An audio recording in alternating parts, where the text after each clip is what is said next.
ஒரு 2 நாளைக்கு முன்னாடி சென்னையில் நாம் தமிழர் கட்சியோட புது ஆஃபீஸ் ஒன்றை சீமானோட மனைவியார் கயல்விழி திறந்து வச்சாங்க. திருப்போரூர் சட்டமன்ற தொகுதிக்கு கீழே வர்றது அந்த ஆஃபீஸு. அந்த ஆஃபீஸை அன்னியார் திறந்து வைக்கும்போது அன்னியார் கூட இல்லை, அன்னியார் மட்டும்தான் இருந்தாங்க. ஏன் அன்னியார் கூட இல்லை, எங்கே போயிருந்தாரு, இதெல்லாம் நமக்கு தெரியாது. எங்கே வேணாலும் போயிருக்கலாம், ஒரு அவசர வேலையாக அயோத்திக்கு கூட போயிருக்கலாம். ஏன்னா நாக்பூரை நக்கிற அத்தனை பேரும் அன்னைக்கு அயோத்தியில் தான் இருந்தாங்க. அதனால் அண்ணனும் அங்கே போயிருக்கலாம். அயோத்தியில் அகோரிகளோட அகோரிகளாக காவியை கட்டிக்கிட்டு ஒட்டு தாடியை ஒட்டிக்கிட்டு ஜெய் ஸ்ரீராம் ஜெய் ஆர்எஸ்எஸ்னு அண்ணன் கோஷம் போட்டுக்கிட்டு இருந்திருக்கலாம், நமக்கு தெரியாது. ஆனால் நான் உத்து கவனித்த வகையில் ஒரு 5-6 அகோரிகள்கிட்ட அண்ணனோட சாயல் தெரிஞ்சதுங்கிறதெல்லாம் உண்மைதான். ஆனால் நாம் ஒரு 2 செகண்ட் 3 செகண்ட் பார்க்குறோம், அதை வச்சு அந்த அகோரியே அண்ணன் தான் அடித்து பேசுறதுல எனக்கு உடன்பாடு கிடையாது. ஏன்னா நாம் இப்படி சொன்னோம்னா இதை வச்சுக்கிட்டு அந்த பக்கம் தம்பிகள்லாம் என்ன பண்ணுவானுங்கன்னா, எங்கள் அண்ணன் மேலே ஆதாரம் இல்லாமல் அவதூறு பரப்புறானுங்க அப்படின்னு சொல்லி இந்த மேட்டரை வச்சு அண்ணனுக்கு கூட்டம் சேர்க்க பார்ப்பானுங்க. அதனால் தம்பிகளுக்கெல்லாம் தெளிவாக சொல்லிக்கிறேன், அண்ணன் அன்னைக்கு அயோத்தியில் தான் இருந்தாருங்கிறது என்னோட அனுமானம் தானே தவிர என்கிட்ட எந்த ஆதாரமும் கிடையாது.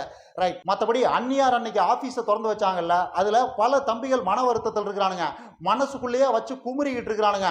அண்ணன் வரட்டும், அண்ணனை நேருக்கு நேராக நின்று நெஞ்ச நிமித்தி என்னன்னே இப்படி பண்ணிவிட்டீங்க அப்படின்னு கேட்கலாம்னு மரண வெயிட்டிங்கில் இருக்கிறானுங்க. இப்போ இந்த தம்பிகள்னு எடுத்துக்கிட்டிங்கன்னா தம்பிகளில் 2 வகை இருக்கிறானுங்க. ஒன்று இந்த தமிழ் தேசியம், பிரபாகரன், ஈழம், இயற்கை விவசாயம், ஊழல் எதிர்ப்பு, இதையெல்லாம் ஒரு நல்ல வியாபார பொருளாக்கி அதில் ஆல்ரெடி நல்ல காசு பார்த்துக்கிட்டு இருக்கிற இந்த சாட்டை துரைமுருகன், இடும்பாவனம் கார்த்தி, இந்த டைப் தம்பிகள். இவங்க ஒரு ரகம்னா இன்னொரு கூட்டம் இருக்குது, அதுதான் தம்பிகள்லேயே பெரும் கூட்டம். அவங்கெல்லாம் யாருன்னா, அண்ணன் எப்படியும் ஆட்சியை பிடிச்சிருவாரு, ஆட்டு பண்ண போடுவார், அதில் புழுக்க இல்லையா அதானி ஆயிரலாம்ங்கிற நம்பிக்கையோட அண்ணன் பின்னாடி சுற்றிக்கிட்டு இருக்கிற அண்ணன் ஆட்சி அமைக்க போற அந்த நாளுக்காக மரண வெயிட்டிங்கில் இருக்கிற தம்பிகள். இந்த தம்பிகள்ல தான் நிறைய பேர் அன்னைக்கு அன்னியார் ஆபீஸ் திறந்து வச்ச விஷயத்துல மனக்குமுறலோட மரண வெயிட்டிங்கில் இருக்கிறானுங்க. இவங்கெல்லாம் அண்ணனையும் அந்த நாம் தமிழர் கட்சியும் எப்படி நம்பிக்கிட்டு இருக்கிறாங்கன்னா, அண்ணன் கரைபடாத கைகளுக்கு சொந்தக்காரரு, அண்ணன் ஆட்சிக்கு வந்துட்டாருன்னா வாரிசு அரசியல், ஊழல், லஞ்சம், கொலை, பஞ்சம், பட்னி, இது மாதிரி எதுவுமே இல்லாத ஒரு பரிசுத்தமான ஆட்சியை கொடுத்துருவாரு அப்படின்னு திடமா நம்பிக்கிட்டு இருக்கிறானுங்க. இப்போ அன்னியார் ஆபீஸ் திறந்த விஷயத்தை பார்த்த உடனே அண்ணன் கரைபடாத ஹமாம் சோப்பு கிடையாது, மற்ற எல்லார் மாதிரியும் அண்ணனும் நாயை குளிப்பாட்டுற லைபாய் சோப்பு தாங்கிற முடிவுக்கு வந்துட்டானுங்க. ஏன்னா அண்ணன் தான் தன்னோட மனைவியை கட்சிக்குள்ள வாரிசா கொண்டு வர்றாருல்ல, அதுல மனசு விட்டானுங்க. இந்த மாதிரி அப்பாவி தம்பிகளுக்கெல்லாம் நான் சொல்றது என்னன்னா, அடைய கூமுட்ட தம்பிகளா, உங்க நொன்ன நடத்துறது ஒரு அரசியல் கட்சின்னு நம்பிக்கிட்டு இருக்கிறீங்க பாத்தீங்களா, அதுவே உங்களோட அறியாமையின் உச்சம்தான். உங்க நொன்ன நடத்துறது அரசியல் கட்சியெல்லாம் ஒன்றும் கிடையாது, அது ஒரு யூடியூப் சேனலு. யூடியூப் சேனலை பல பேர் பல மாதிரி நடத்துறாங்க. இப்போ நான் இருக்கிறேன்னா நான் சோலோ கிரியேட்டர், நான் மட்டும்தான். அதே மாதிரி 10 பேர் 15 பேர் வேலை செய்கிற யூடியூப் சேனல்லாம் இருக்குது. விசுவலாக ஒரு 4-5 பேர் தான் வெளியில் தெரிவாங்க, பின்னாடி ஒரு 10-15 பேர் ஒர்க் பண்ணுவாங்க. அந்த மாதிரி பெரிய லெவலில் யூடியூப் சேனல்லாம் நடத்துறவங்கலாம் இருக்கிறாங்க. அதே மாதிரி அண்ணன் ஒரு 50-60 பேர் வேலை செய்கிற ஒரு பெரிய சைஸ் யூடியூப் சேனல் நடத்திட்டு இருக்கிறாரு. அவ்வளவுதான். அதெல்லாம் அரசியல் கட்சின்னு நம்புனீங்கன்னா அப்புறம் என்ன சொல்றதுன்னு எனக்கு தெரியல. சரி, அப்படி பார்த்தா அண்ணன் மேடை போட்டு பேசுறாரு, பிரஸ் மீட் வைக்கிறாரு, டிவிக்கெல்லாம் போய் இன்டர்வியூ கொடுக்குறாரு, இதெல்லாம் அரசியல்வாதி செய்கிற வேலை தானே அப்படின்னு நீங்கள் கேட்கலாம். அதுக்கான பதில் ரொம்ப சிம்பிள். யூடியூப் சேனல் நடத்தணும்னா கண்டென்ட் வேணும்ல, அந்த கண்டென்ட் தான் அண்ணன் மேடையில் பேசுறதும், சேனலில் இன்டர்வியூ கொடுக்குறதும், பிரஸ் மீட் வச்சு பேசுறதும்.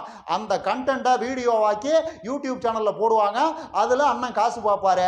அப்புறமா இந்த யூடியூப் வீடியோக்களை பார்த்துட்டு அடுத்து நாம தானே 2026 நம்மளோட ஆட்சி தானே அப்படின்னு சில்லறையை செதற விட்டுக்கிட்டு 5வது படிக்கிற 6வது படிக்கிற பசங்கள்லாம் வருவாங்கல்ல, அவங்கெல்லாம் 50-100ன்னு உண்டியலில் சேர்த்து வச்சிருப்பாங்கல்ல, அந்த 50-100 உண்டியலோட சேர்த்து உருவிட்டு அண்ணன் அவங்களையும் விரட்டி விட்டுருவாரு. அவ்வளவுதான் அண்ணனோட அரசியலே, அவ்வளவுதான்.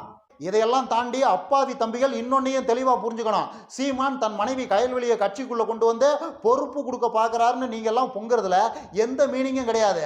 ஏன்னா சீமான் தான் அந்த கட்சியை வளர்த்து வச்சிருக்கிறாரு.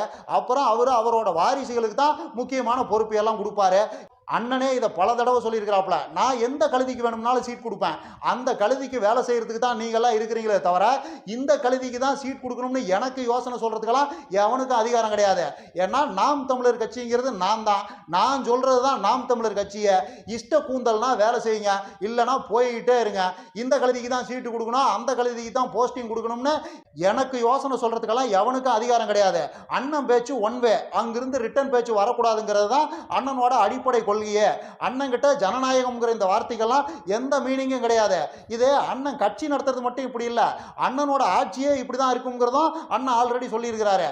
அண்ணன் என்னைக்காவது மக்கள்கிட்ட போய் மக்களோட பிரச்சனை என்னன்னு கேட்பேன், அவங்க சொல்ற கருத்துக்களை எல்லாம் வச்சுக்கிட்டு அதுக்கப்புறமா தான் அவங்களுக்கு எப்படி நல்லது பண்றதுங்கிறத பத்தி யோசிப்பேன் அப்படின்னு அண்ணன் என்னைக்காவது பேசியிருக்கிறாரா? இல்ல ஒரு பெரிய பிரச்சனை வரும்போது துறைசார் வல்லுநர்களை எல்லாம் கூப்பிட்டு அவங்கள்ட்ட டிஸ்கஸ் பண்ணுவேன், அதுக்கப்புறமா தான் ஒரு முடிவெடுப்பேன் அப்படின்னு அண்ணன் என்னைக்காவது சொல்லியிருக்கிறாரா? அப்படிலாம் அண்ணன் என்னைக்குமே சொன்னது கிடையாது.